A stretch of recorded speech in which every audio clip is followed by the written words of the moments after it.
Thank you all very much, and thank you, Lucas, for that kind introduction. Lucas, you are my hero.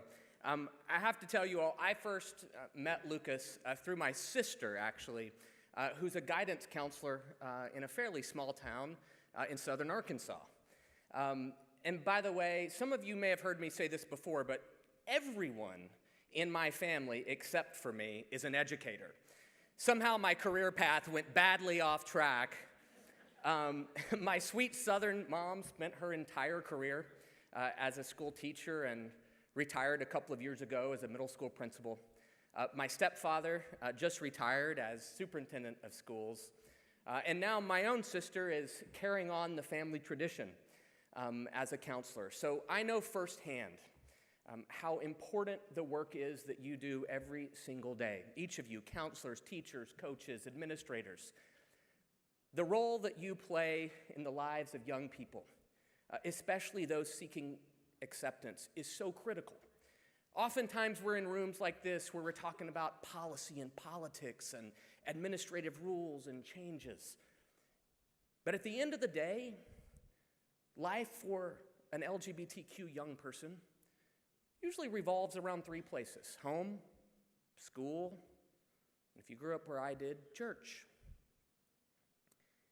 And for many LGBTQ people, they're rejected at home, at church, in their communities.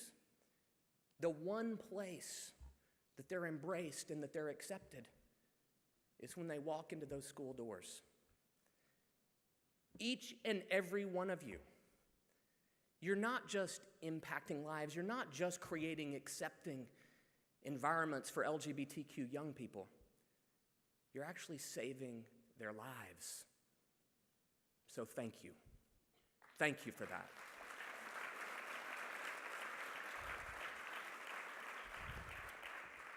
Now, I have a quick story to tell you about Lucas. He is one heck of a leader. He's a senior in high school in the town, as I said, where my family lives in Arkansas. And so I've gotten to know Lucas over the last many years. And a few months ago, where this organization and so many others worked hard to keep the Trump administration from rolling back the guidance that extended protections to LGBTQ people, particularly trans youth. We all worked so hard, but there became a day where we knew the next day it was going to happen.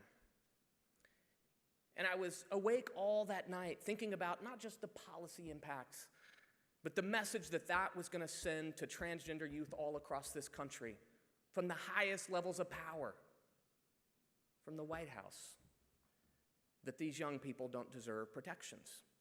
So I woke up early that next morning. I went into the office and I did two things.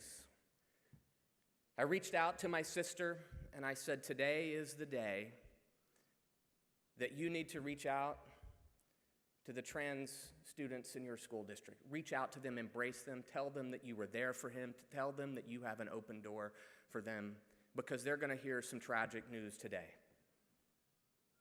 And my sister, of course, responded, I do that every day and I'll do it again today.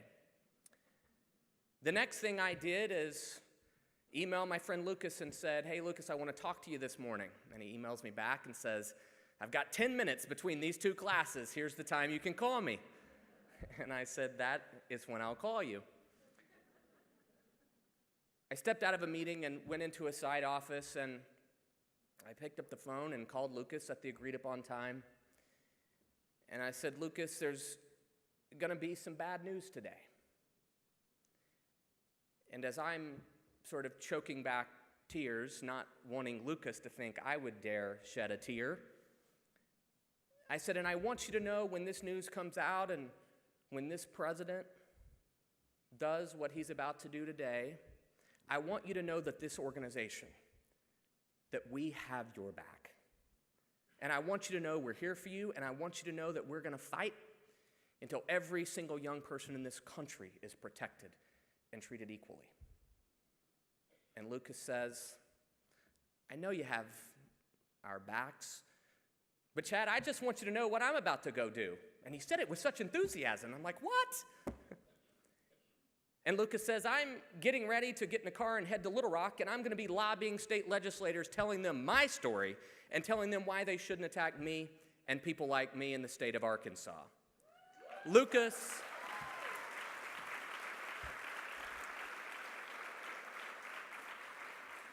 is one inspiring young man, and I am so lucky to call him a friend and a hero. Now, I know today Lucas was among more than 60 of you who met with 85 congressional offices on Capitol Hill today as part of the Lobby Day organized by HRC, GLSEN, PFLAG, the Trevor Project, and the True Colors Fund. So if any of you in this room, all of you in this room, I should say, who were part of that Lobby Day, stand up.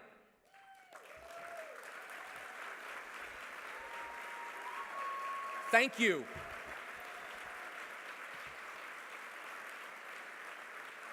Thank you for making your voices heard on Capitol Hill. It's that kind of commitment and that kind of tenacity that gives us all hope. These young people, people like Lucas, are why we fight the fight for equality every single day. And by the way, they're also the reason that ultimately we're going to win the battle in this country for full and complete equality.